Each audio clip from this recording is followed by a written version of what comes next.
The PRovoke podcast, brought to you by PRovoke Media and produced by the international broadcast specialist Marketeers. Welcome to our PRovoke Media webinar with this year's cohort of the ZEC, the leadership scheme from BME PR Pros for the next generation of Black, Asian and minority ethnic leaders in the UK PR industry. PRovoke are so proud to be partners of the ZEC this year again, and we've done some fun stuff together. We've done a PRovoke Day, and this is the result of that workshop we did in the second part of that day, where the members of the ZEC programme this year have come up with the burning issue that they all want to talk about this year. So the theme today is whether diversity hiring is something of a double-edged sword for individuals, agencies, and in-house teams. And we've got a lot of ground to cover. We're going to look at the complexities of diversity hiring, exploring issues of tokenism, whether BAME employees are bearing the burden of responsibility for ensuring workplaces are representative and inclusive, the role of employee resource groups, and then we'll come on to some really practical suggestions for how agencies and in-house teams can move forward towards a truly inclusive industry. Let me introduce my wonderful panel. First of all, we've got Priscillia Chun, Campaign Director at Diffusion PR. Myriam Khan, Head of Comms UK for Hitachi Rail. Arun Lloyd, Associate Director at Hope and Glory. Mamie Maguire, Head of Student Comms and Social Media at Manchester Metropolitan University, and Anita Rath, Communications and Engagement Lead for Rolls-Royce. We've got a lovely balance of agency and in-house team members here, all doing brilliantly at their respective organisations. So welcome all of you. First of all, we're going to look at the big issue of tokenism and representation, which is something that came up immediately for all of you when we were discussing how to shape this session today. Mamie, I'm going to start with you. Can you talk about how being the poster child, if you like, for diversity can affect professional identity and career growth in the industry? Yeah, absolutely. So for me, my career has been predominantly in white spaces. So I've usually always been the only racially diverse person in my team, often in the department and often sometimes in the company. So I think with that comes quite a lot of responsibility and pressure. Growing up as a kind of a Black girl in a very undiverse area of Stockport, I've kind of always felt that pressure to represent and not offend white people, because there's always that slight fear that, you know, God forbid if I do something that they don't like, it kind of reflects on the whole of the Black race. And, you know, my natural personality is quite loud, bubbly, a bit argumentative when I want to be, as well as having quite a lot of confidence that's been instilled in me by my Ghanaian mum, which can actually fumble into that notion that, you know, because I am confident, I almost need to humble myself a little bit, you know, to be happy to be here, to be grateful for opportunities that I feel I've worked really hard to earn. So when it comes to kind of the professional and personal life, that does take quite a lot of strain. You know, it can foster a lot of things like self-doubt and imposter syndrome. And kind of the more senior you go, I often feel a bit of responsibility for kind of every racially diverse person in my organisation, and feel the need to kind of want to comfort everybody and look after everybody. I often find that my opinions asked about things that I have no authority on just because they're ethnic issues. So, you know, I've been asked things before about, you know, my feedback and thoughts on why what a Muslim colleague would need for Ramadan, but I'm Christian, so I don't really have a viewpoint on that. And I have found over the years that I think people have potentially tried to dull me a little bit and take off my shine a little bit. You know, I've been told that I'm too boisterous, too loud, too much. And, you know, in reality, are those things true? Probably yes. But in the context of the workplace, you know, they're the kind of questions I always think to myself, well, would you ask a cis white man that? Probably not. Thank you. I mean, that sounds utterly exhausting. And that's just in the background, just getting the job done. My goodness. I could see a lot of you nodding away there. Who else would like to share their thoughts or even their personal experiences? And thank you for sharing that, Mummy. I really appreciate that. Myriam. Happy to, yeah, share a little bit about, I think, you know, a lot of what Bami said really resonated, but I think tokenism is particularly problematic, and it's often more damaging than doing nothing to promote diversity. So I'll share, you know, just because it's such a recent example, you know, someone reached out to me not too long ago asking if I would like to join a certain board. And they were very honest, and they said that they had reached out to me mainly because they don't have a single person of color on this board, and they've been called out on it. So once I was over being gobsmacked, I politely declined, because, you know, in that situation, I think it really undermines what I actually bring to the table. It undermines my expertise or the perspective that I'm able to bring to a conversation or to a project. And I knew that, you know, if I went for something like this, I will never be seen or valued for anything other than, you know, being a tick box because of my ethnicity. So I think, you know, we can all do better when it comes to tokenism. It's actually, I think there is such a dearth of diverse talent in the communications industry that you can find the right person for the job instead of just finding the next, you know, ethnically diverse person. Yeah, and I want to quickly, sorry, I just wanted to quickly build on what Myriam has said as well. And it goes back to the title of our panel today, right? Diversity hiring, a double-edged sword. Sometimes it creates a question for you about whether, you know, great, we know we get the job because we start wondering, are you hired because you're good at what you do, or are you hired because you need to, you know, the company needs to tick a box? And that's why there's so much confusion and uncertainty out there. And I think that's what really sort of sparked the springboard for the panel that we're having today. Thank you, Priscillia, and thank you, Myriam. I've got a fair idea what panel you're talking about. It's created a little bit of controversy. Anita, what are your thoughts on this whole area of tokenism? Yeah, I think I've been in a very similar in very male-dominated industries, not very diverse at all. So completely agree with some of the examples that have been used, particularly with Myriam, on there being a scenario or a celebration that the employee resource groups are doing, and people looking to a couple of people of color just for the answers. So yeah, I think it can have a massively negative effect on the industry, definitely. Yeah, and how you feel about your career. You mentioned the employee resource groups, or ERGs. How do they work? I know it's kind of, they work slightly differently in agencies where they're not nearly as common as they are in corporates. How can companies ensure that there's real integration and an ERG doesn't just become a kind of a ghetto within a workplace? Yeah, absolutely. I think since the start of my career, I've seen a massive rise in networks and ERGs across larger organizations. And I think it's fantastic that people are really passionate about diversity, equality, inclusion, and they're being empowered to drive that change. But I do feel that sometimes networks are not being integrated as part of the business strategy. So, for example, they're not getting the resource and the support that they need to make that impactful change. An example could be if a network is holding an event, they're not getting the budget, or they're getting limited budget. So it's not really integrated as part of the business. And I think it's great that leadership teams are trusting networks to drive some of the EDI activity. But I think it's just key to ensure that leaders aren't taking that hands-off approach and relying on those groups. And I think it's a tricky one. So it needs to be integrated into the business, whilst also giving the network the opportunity to kind of thrive and be able to shape what the outcomes for the business should be. So definitely, I think there should be EDI roles at leadership level, a clear strategy and plan, so very integrated and leadership led. And I think ERGs and leadership should be working together to kind of develop that plan and kind of collaborate on some of that.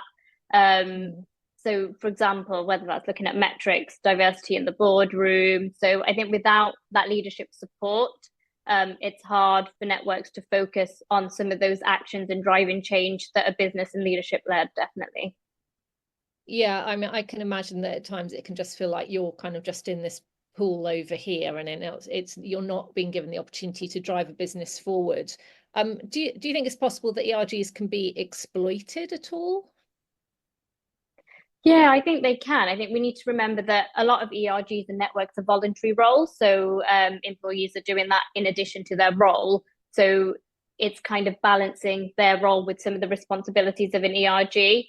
And networks are sometimes seen as a bit of a capture role approach, I've found. So, for example, an ethnicity or race network, sometimes I feel, does it put all different races, backgrounds into one category rather than segmenting into the diversity that's within that group as well?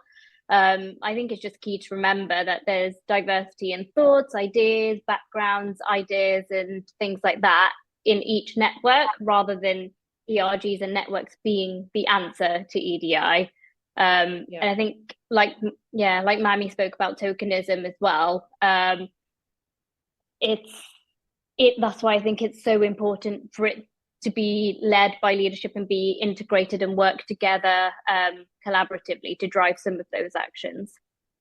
Yeah, fantastic. Did any of the rest, I mean, there's lots of nodding along, this has obviously resonated. Did any of the rest of you have any point that you want to make about like internal ERGs or networks? Arun? I mean, I can probably chip in just because I'm agency, and I think, as you said at the beginning, they're probably less common. And honestly, here at our agency, we have tried various things over the years, and I think we've settled on a model that seems to work pretty well recently, which essentially is integrating actual purposeful ERGs that we call TIGs, so they're team impact groups, and essentially they're groups formed of subgroups in the agency. So you've got race and religion, you've got parents, you've got LGBTQ plus and alike. And within those, they're made up of people from across the agency at all different levels. But I think the important bit, as Anita was saying, is that actually, I think where we can potentially be a bit more nimble because we're a bit smaller, and actually there's a direct line from the board meetings into the senior leadership meetings, of which there are members of that TIG that could then be kind of strategically thought about where that's then being implemented into these actual agency initiatives. So I think there's a bit more of a direct line because there's such a clear connection between board meeting, senior team, and then the wider team, where I'm guessing you need to maybe within your business, there isn't actually that you're not sitting in the same room together all that often, whereas we do that on a monthly basis. So potentially a bit of a difference, but I think we found a way to make that work quite well in our agency. Yeah, it sounds like that works really well. I know Hope and Glory is known for being pretty progressive and innovative on lots of DE&I issues. So it's good to hear that's working. But Arun, I also wanted to talk to you about this because one of the thoughts that always comes up for me when I'm listening to people talk about networks and ERGs is that's quite a bit, and also taking on the DE&I role or being given that in addition to your job, which happens an awful lot across the industry. Do you think there's an undue burden placed on young BAME professionals in particular to kind of take the lead on DE&I initiatives and kind of sort the problems out for the wider company? Is that something that you think needs addressing in the industry? Yeah, look, I think my first thought is that it's massively important for younger BAME employees to be involved in initiatives, first off. Having diversity initiatives devised and led, solely by non-BAME employees will lead to policies with holes in, right? That's pretty much a fact. However, expecting those younger members of the team to lead initiatives puts an unfair amount of accountability on them. And it's in a space where, quite frankly, they're probably not qualified outside having lived experience to draw from, right? They don't know the wider business strategy. They don't know what's feasible within the resource, within budget, within practical things like that. So actually, I think the sweet spot is then about having buy-in from the senior leadership team to ensure structures are put in place to help channel these ideas. Importantly, though, from whoever wants to get involved. So you're encouraging this diverse mix of people to get involved from all levels of the business, because ultimately, the initiatives affect everyone. And then the dream is that ideas flow in, they tap into the areas from all parts of the business. That's policies and training, That's like calendar cultural moments, social events, and then the experienced leaders are there to ensure that ideas actually feel doable, as I said, with the practicalities of budgets and resource timings in mind. However, saying that, I know the reality for a lot of businesses is that people from, minority groups might not want to get involved, or not enough of them want to get involved to make it feel representative. And actually then it ends up being all down to the senior leadership teams, which we know in our industry can look pretty undiverse. And I think in cases like that, it's important to get that external counsel in to help, so that actually it's not just then sitting with junior people because they've got lived experience, or senior people because they've got experience but maybe not the understanding, and you're kind of plugging that gap. But I think ultimately, the key thing within all of this is that leadership are brought into it. People need to understand it's a priority for the business, and having one or two people drive it as a side project, it's never going to cut it, especially when those people might be too junior. Yeah, absolutely. It's a delicate balance, isn't it? Who else wants to chime in on where the burden of responsibility for driving DE&I forward in an organisation should come from, and how you get that balance in your experience? Myriam? I think I can completely agree with Arun on it coming from the top. It's the tone that leadership sets. If they identify it as a priority, as one of their top kind of strategic goals, it is part of business. It should be embedded within business and treated just like any other business objective. Then it's, let's be real, let's be honest. People want to tie their personal goals to business objectives, right? Because that's what helps them get further in their careers. So if EDI and is embedded within the organization, to Anita's earlier point as well, and it's part of the business strategy, and leaders emphasize it, you will see more people trying to weave it into the work that they do, because not everyone can support in a DEI event and tick it off their list of things to do. It needs to be more than that.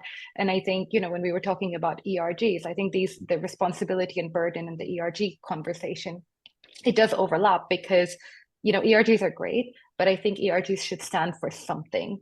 They can't just be, often we see unfortunately that they're reduced to just events.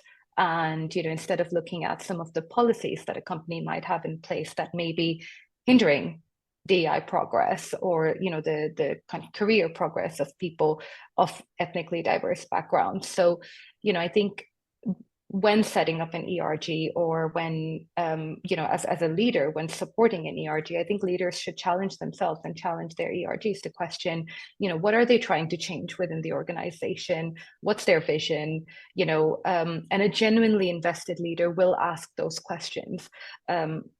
So yeah, I think that is one way of ensuring that the responsibility and burden is kind of spread equally across the organization.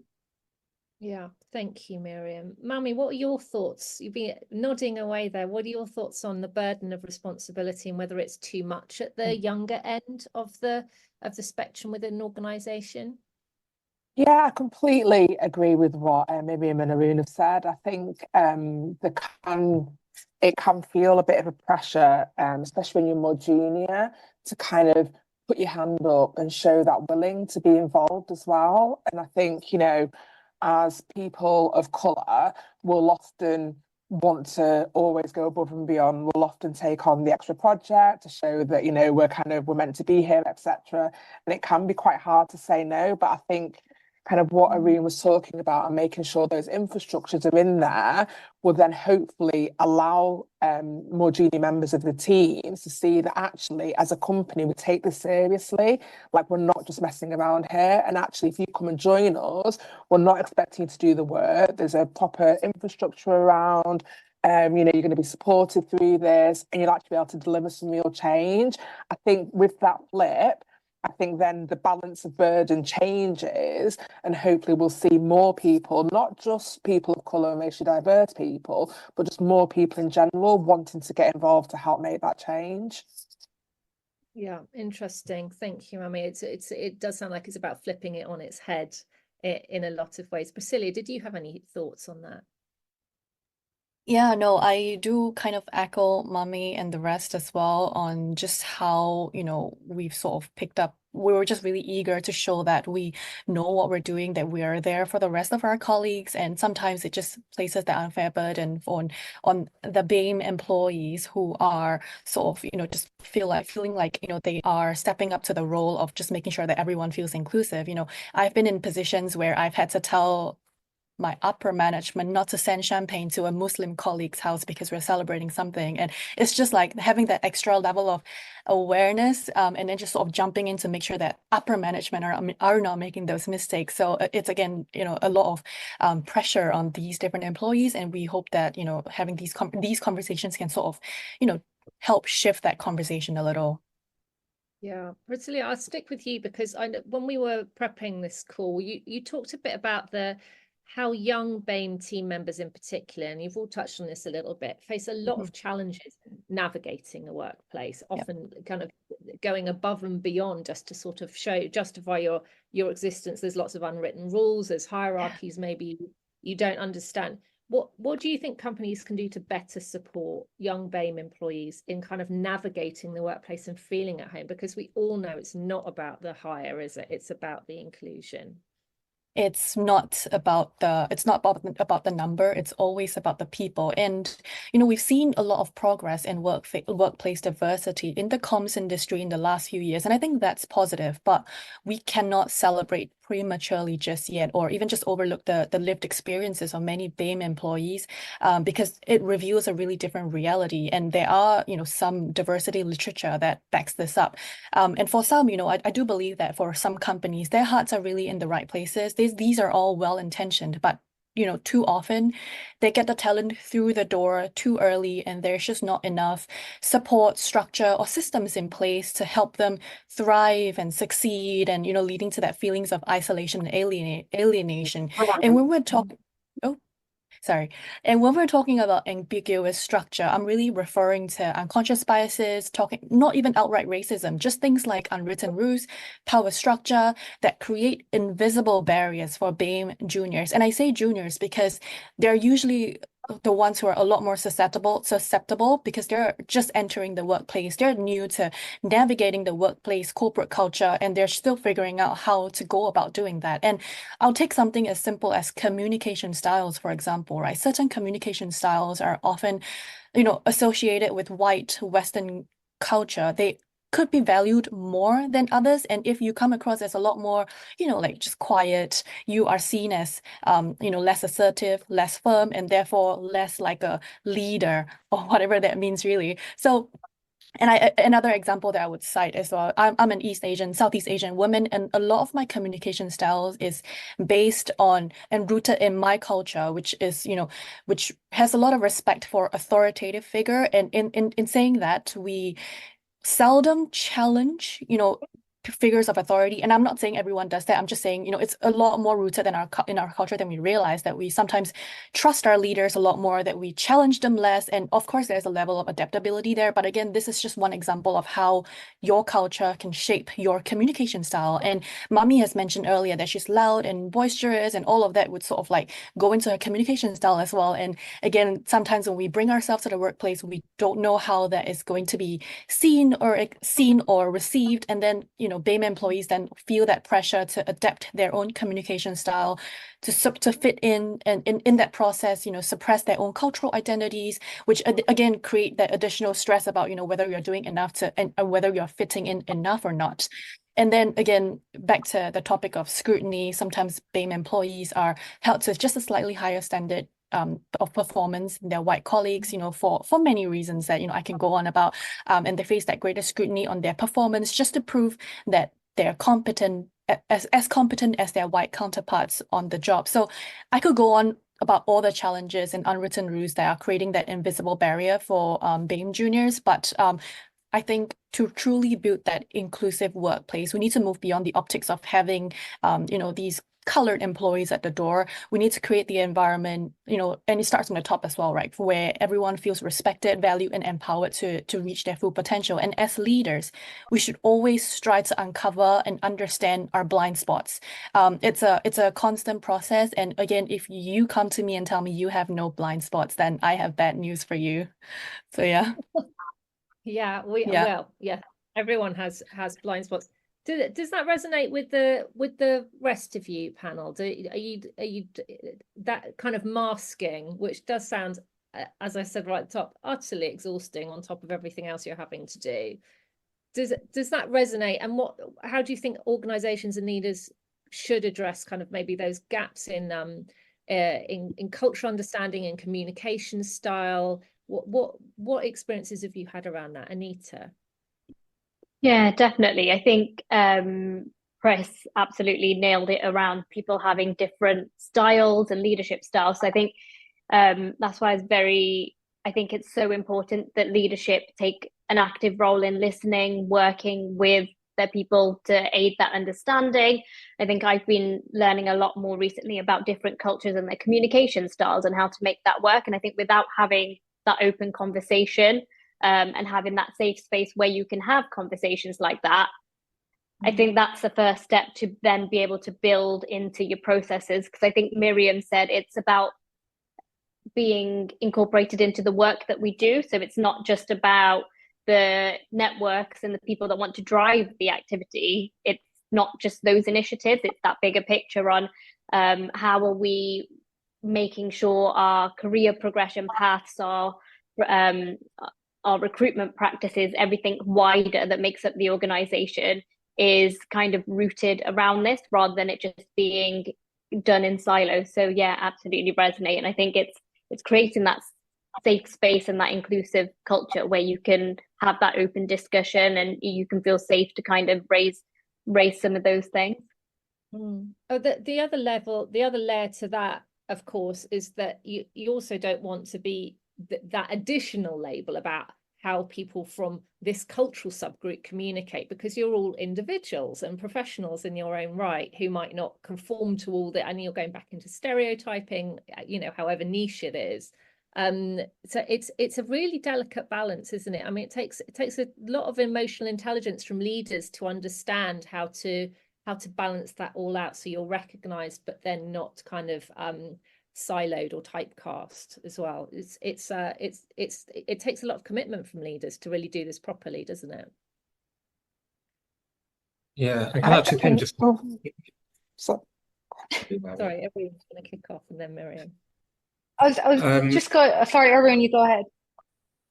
I was just going to say it's a short one, but I think it's totally right. Like, I think a simple thing for leadership to do is kind of celebrate it and encourage understanding of differences, right? It's like the unwritten, I think it's even worse when it's kind of tried to be pushed to the side or overlooked, and it's like everyone is different. Great, let's celebrate that, and I think that's like a wider conversation about making sure that people are comfortable actually being themselves and then actually highlighting some of these differences, not trying to minimize them. Is it the way that you talk? Is it your cultural beliefs? Is it things that you celebrate? All of that kind of stuff feeds into an environment where people feel like they can be themselves. And when people feel like they can be open and be themselves, and they create friendships based on those differences, rather than not talking to people, not engaging with people because of the differences, I think that's when the fun happens, right? And that's when you get a real community spirit, not we're trying to put plasters on something to make sure people don't feel like it's broken. Highlight it, celebrate it. I think that's my take anyway. No, I get it. Myriam, what were your thoughts? Yeah, I was going to be, just super clear and just make an effort to know people, get to know people for the individuals they are. I mean, Pris, in your, example about champagne, I'm Muslim, I'd welcome that champagne. People are different, so I think there is a certain amount of responsibility on leaders, on colleagues, to get to know the people they work with and realize that not everybody is going to, be that person who plays golf on the weekend and has a barbecue afterwards. So yeah, that's all I was going to say. And there's another additional, like the whole diversity discussion, right? It's not just that it's the right thing to do, which it's not just about representation of communities and audiences. It's because if everybody has got the same background and thinks the same, you're not going to come up with brilliant creative ideas, right? So that's the beauty of everyone really knowing each other as colleagues, whatever whatever your background. And that's the bit that kind of goes well beyond the we've ticked a box, isn't it? It's like there's actually there is a reason for this beyond it being the right thing to do. And about the optics, as you said, which is still a lot of companies are still very guilty of. I know. Myriam, I wanted to come back to you on this. We've talked a little bit about leadership, but we still don't see in industry many people of colour at the top levels. And I understand it's going to take time, and it feels like things have slowed down, but it takes time for a career to progress, right? So, but where do you think the blockage is actually occurring? I think that's a great question. And I wish it were just, one area. How great would it be if we could just pinpoint it and solve that problem? But I think it's a combination of things. And, it's everything from kind of poorly designed DEI programs that focus more on hiring and retention rather than real opportunity. In some organizations, there's structural racism. There is also just genuine risk averseness. We were just talking about differences. So there is risk averseness on part of leadership that's just used to dealing with people who look like them or come from a similar background. And it sounds uncomfortable to say, but it's true. But one blocker, which I think is a relatively easier fix and that organizations could do and challenge themselves to be better at, is visibility. When we talk about nurturing diverse talent, visibility is a critical part of that progress, especially in large matrixed organizations. And you have to blow your own trumpet a little bit, and without generalizing, to Pris's earlier point, a lot of non-Western cultures don't encourage that. Growing up, I was always told to, put my head down, work thrice as hard as everybody else, be humble about your achievements, and good things will come your way. But it doesn't always work like that. And, unless you do it yourself or have a really aware, really committed line manager or leader, that won't happen. And frankly, I've been quite lucky to have a couple of, those kinds of leaders throughout my career who have said, that's a fantastic project you've been leading. I think you should present it at the company all hands, and let me help you navigate that. Let me find out who you need to talk to, and just proactively unblocking those things that,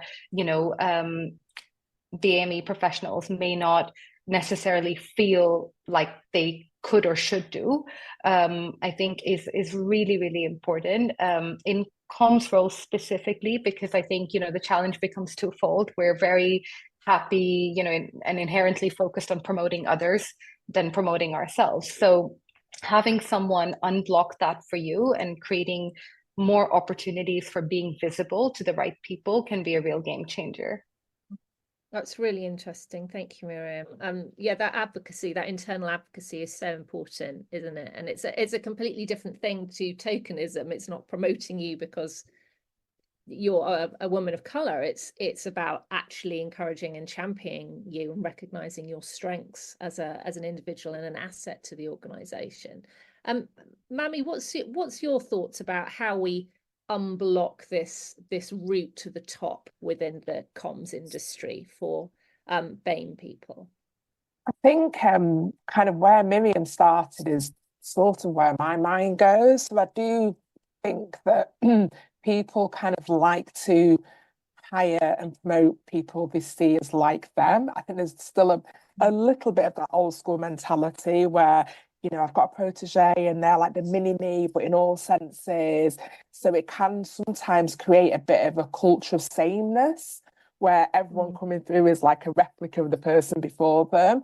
And I think, when we talk about things like leadership attributes, we need to start flexing that a bit, because I think there's the whole perceived kind of leadership strengths, even if you take men and women, we know that and the perceived strengths in men and women are seen as different, and then what is seen as positive might not be seen the same. And I think this probably also happens when you're talking about diverse groups as well.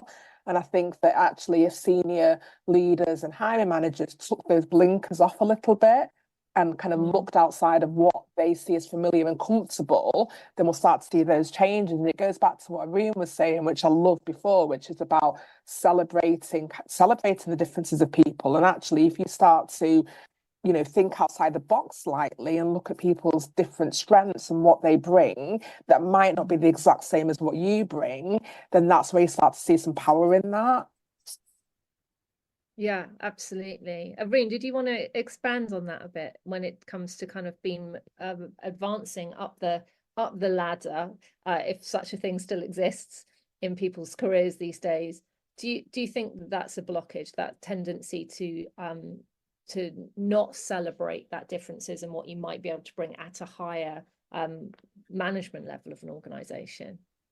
Yeah, I think so. I think Chris nailed it earlier when she said that there's still traditional views of what leadership looks like, right? And I think when you get to looking towards the board, you have to tick certain boxes on a job description, fine. But outside of that, I think there's like such a need for us to one, promote an active intention to improve diversity. So I think it's so important. And again, I'm really lucky to work in a company that is very open with their kind of diversity numbers and actively says, look, it's something that we're working on, and not trying to sweep it to the side. And I think as soon as you're in an environment that you know it's a focus for the business, all of a sudden you feel like you want to aim for that. It feels like it's attainable. It feels like it's something that everyone's focused on. And it feels like you can then do that, right? I think, again, by not celebrating people's individual differences and saying we want people to look different and sound different and do all these different things, it's kind of like you're then channeled into doing what you think traditional leaders ought to do. You lose that sense of self and you end up trying to tick those boxes and tick those boxes alone. And ultimately, like Chris says, if you're from a culture where a lot of those attributes of, I don't know, traditional leadership things are being loud, being outspoken, having dominance and gravitas, all of those buzzwords, and they don't necessarily feel like they apply to you, then you can't see yourself doing that, right? And then it feels like there's this one linear path that people can only follow. Whereas I think as soon as you've opened that conversation and said we want people to look different because that's how we want our business to look, great. You know, you feel like I can be me and I can do that. I love that. I've got a question for you, Arun. If you look at the PR agency of the future, for instance, a few years down the line, do you think it's going to be more risky to have a truly diverse board or to not have a truly diverse board? Where is the risk? Because I feel like we're at a bit of a tipping point. I think the reality is that a lot of places still won't look diverse. It's true, you know, like I think it takes a certain company to encourage that and actually make it happen and stay focused on it, because there are so many priorities within a business. It's often something that slips down the radar. I think the risk is doing it for optics' sake, and I think then you create a culture where people feel like they're having an impact and they're not, and I feel like those people then don't end up staying in places because they're there to begin to tick a box. I think the risk of everybody trying to do it means that some places will do it with good intentions, and they're the places that will thrive and people want to go and spend a long time at.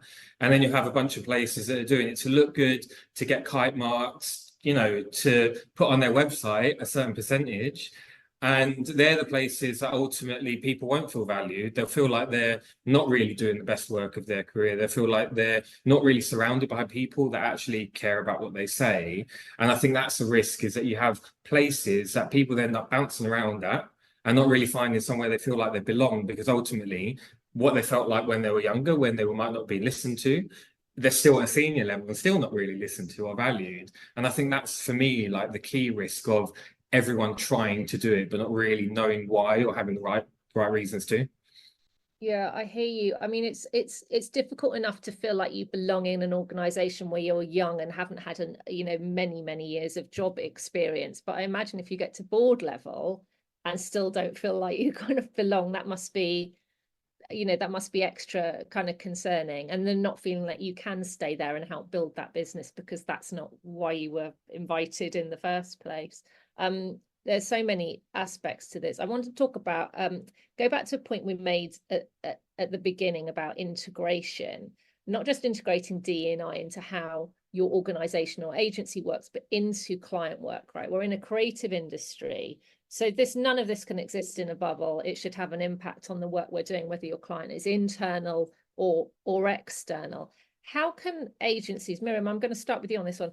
how can agencies ensure that those diverse voices are not just heard internally, included in operations, but also bleeds out into, in a really positive way, into the work you're doing for your clients or the organization you're working for? Yeah, I think it's really about being intentional, you know, and, you know, for example, Ramadan came up earlier. If you're working on a Ramadan or Diwali campaign for a client, you know, make sure you include someone who is deeply familiar with those cultures, not just someone who looks like they might be familiar, right? Like you want someone who truly understands the cultures, the nuances, the different languages people may translate your work into, you know, mentally.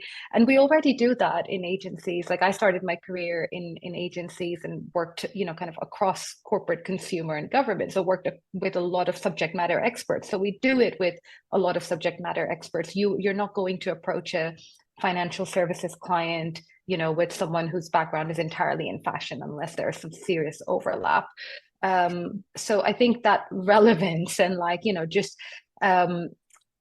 being truly intentional about whose perspective you're bringing into the conversation. And I think that then, you know, it should become second nature, and then ultimately it will bleed into client work, and clients will be able to see that, and you will stand out because, you know, it doesn't matter if you have a specific, you know, department for, you know, Islamic marketing or multicultural marketing.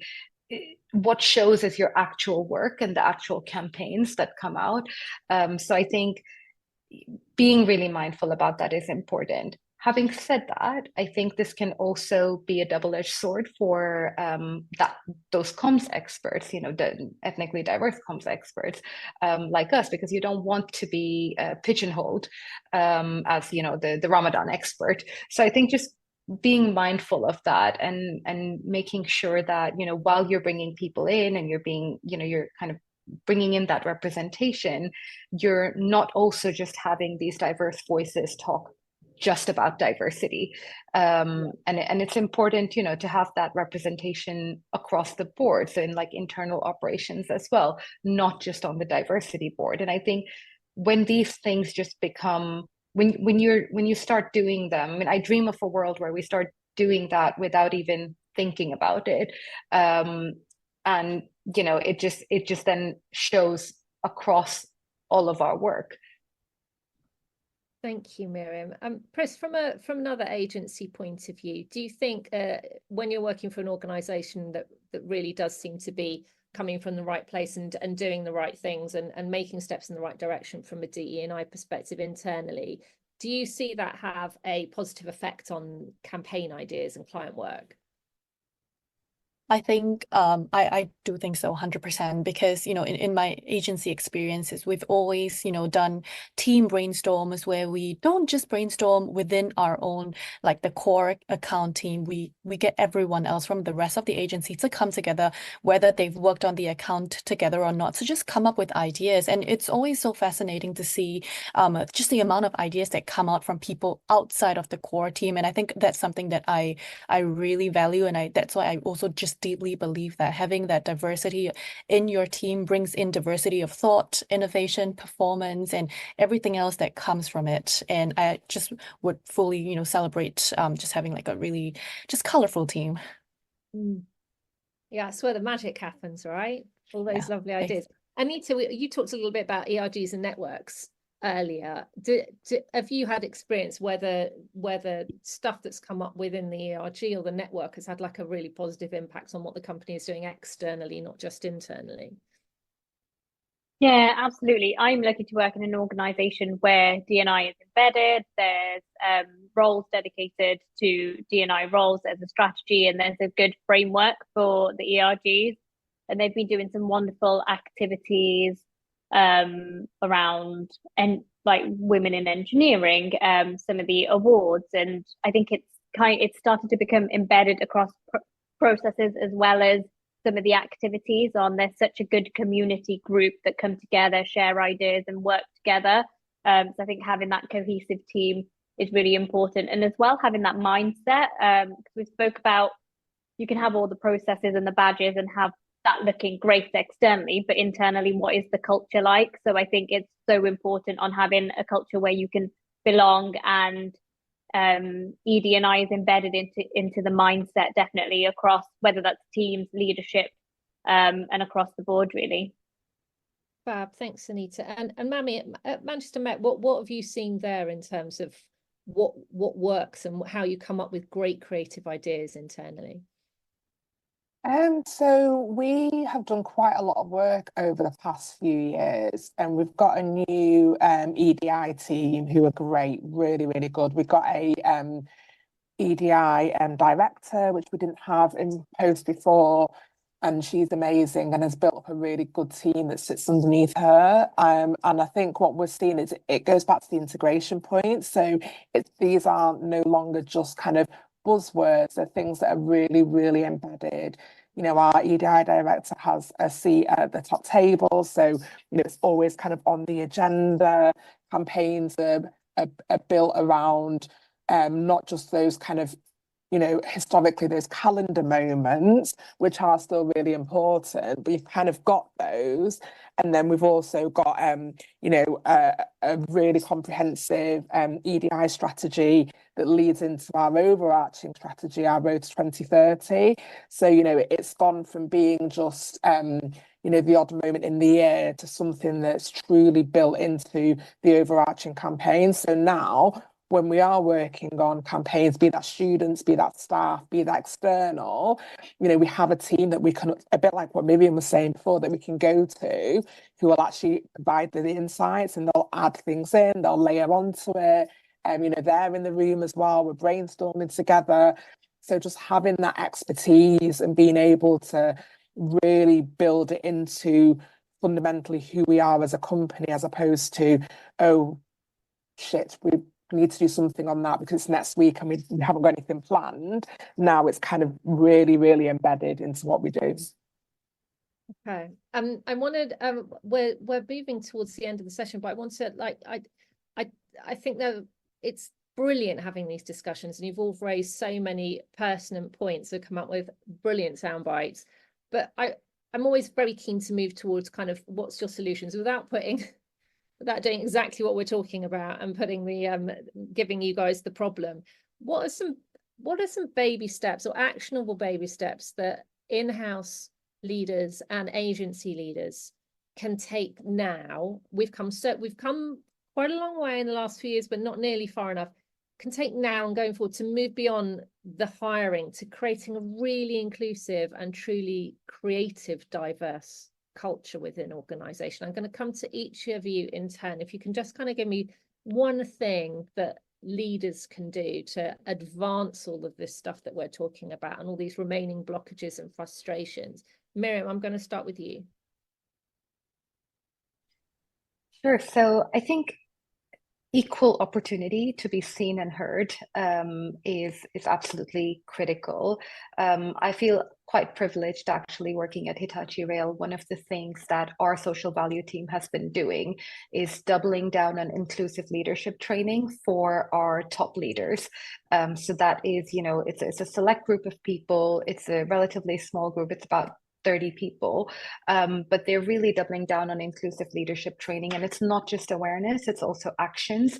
So they're properly coached on the things that they can do every single day to be more inclusive, to not just create, but also kind of nurture more diverse teams. So I think, you know, kind of supporting those awareness initiatives with actions and holding people accountable is really important. And that's something that we're doing right now. Okay, thank you, Myriam. Priscillia.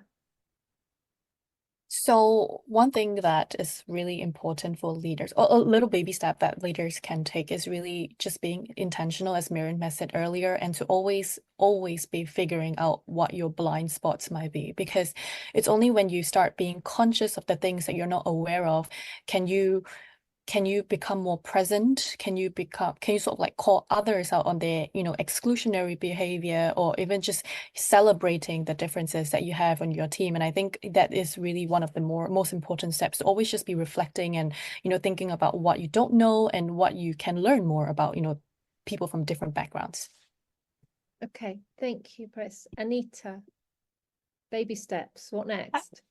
Baby steps. I'd definitely say leadership commitment and creating that safe space and being involved in some of those conversations for understanding and awareness definitely is a first step.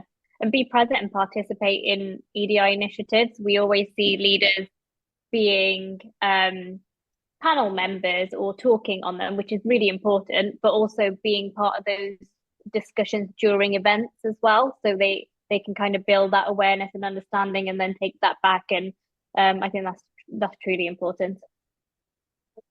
Thank you. And Mammy, what about you? What needs to happen next, do you think, to move things forward?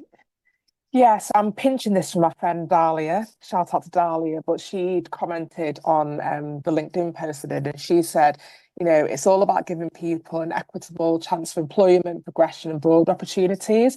And I think that's really important. I think it's very easy to have policies about hiring or, you know, EDI policies that sit on a website, but actually, what are the tangible things? Is the potential for people to grow and develop when they come and work for you? Are these open and accessible for everybody? And if not, if there are barriers that are there, how can you change those barriers and help people overcome that? Okay, thank you, Mammy. And Arun, last but very much not least. Yeah, similar to Mammy, and I have to say mine's not a baby step, sorry, but a big one for me is I was about. hoping you would say that. You've come up with a giant leap, haven't you? That's what Well, it's not a giant leap. You know what? I just think it's so important, and it's what I truly believe will actually drive change and make like an actual inclusive culture, right? Intentions are good, but I think a big one for me is about reviewing and updating company policies and practices to actually make sure they support inclusivity and equality. And when I say that, I mean like starting from the beginning and really reviewing them. We spoke to Nick Govier over at Blurred a few weeks back, who's an incredible woman. And I have to say, they've absolutely nailed this. She was talking through their policies around flexible working arrangements, inclusive benefits, training programs, mentoring, coaching, listening sessions, you name it. It feels like they've really thought about it and actioned it. And what that means is they cater for individual needs by looking at these subgroups within the agency and working out what will truly make a difference to them, and then going ahead and making a policy around that. So they go from talking the talk to actually walking it. And I think for me, I walked away from that thinking, shit, they've really nailed this. And it's because they'd put so much in place, right? And I think if you want to make a truly inclusive culture, that's the level that you've got to go to. Yeah, absolutely. It's got to be part of the DNA of the company, hasn't it? In all the policies and processes. Brilliant responses, everyone. We've got a couple of questions before we finish up. One from Mike Robb, who says, super interesting, informative and practical. Mike's interested in your personal viewpoints of when you took your current roles. How important a consideration was diversity in the companies that you're attracted to? Is it more appealing if it's already clearly full of diverse talent, or he wants to know if that's a naive viewpoint? Who wants to take that one first? I'm happy to go. Oh, Mammy, you go. I'll go. So for me, it isn't necessarily something I'm actively looking for. Like I said, most of my career has been in very white spaces. So it's not necessarily something that I am actively looking for when I'm looking for a role, but it does make a difference. So if, you know, I go for an interview, for instance, and I look around, you know, they do the tour and I look around and I think, oh, okay, this is really diverse. That does make a difference. I think where it's probably more about the culture, and I think the cultures that I like to work within are probably have that diversity within their DNA. So you might not necessarily have, you know, a 50-50 split, say, for instance, but if you're, like Arun was saying, if you're doing the work, then that kind of shines through as well. So it's probably about the culture, but then a good culture usually does diversity really well. So it's a double-edged sword. Yeah. Arun, did you want to add to that?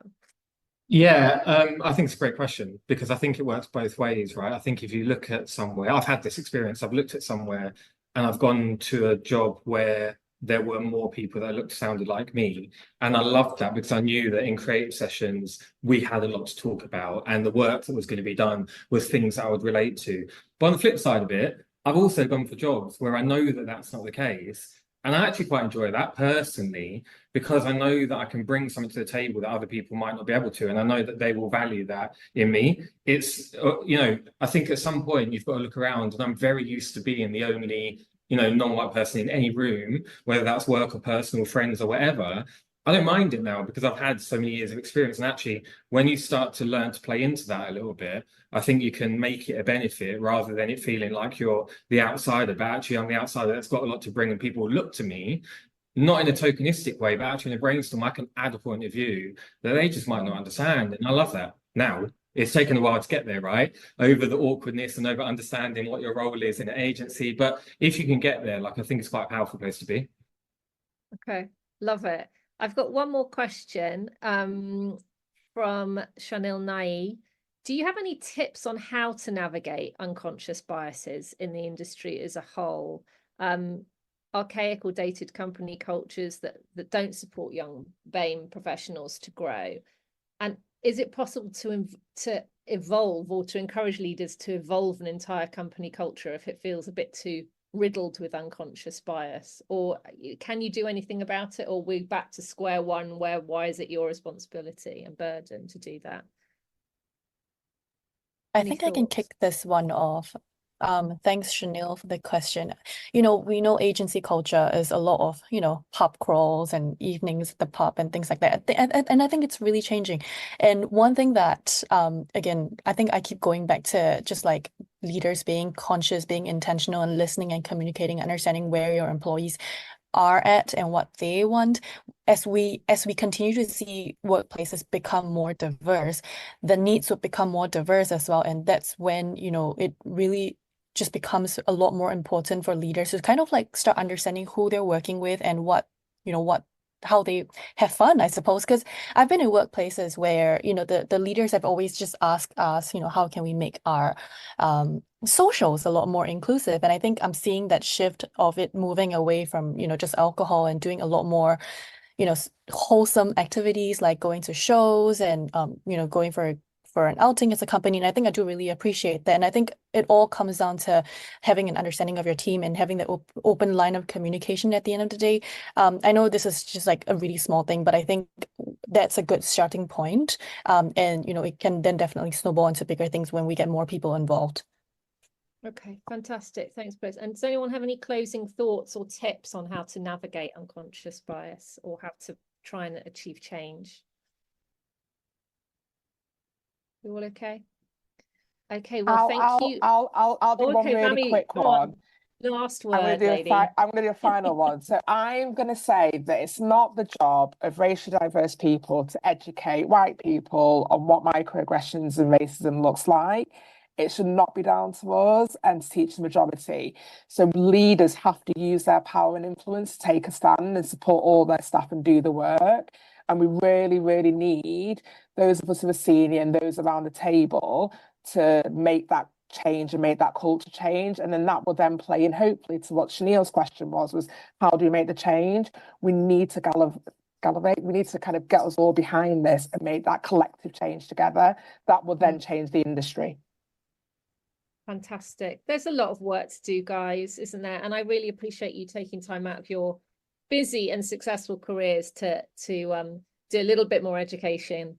And thank you all so much for your time. Arun, Pris, Anita, Mami and Myriam. I really appreciate it. And thank you, Elizabeth, for letting us come and play with the ZEC every year, because we love it and always get so much out of it. You've been amazing. Thank you all very much. And thank you everyone who showed up.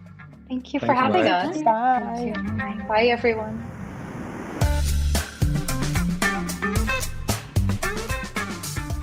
You've been listening to the PRovoke podcast, brought to you by PRovoke Media and produced by the international broadcast specialist Marketeers.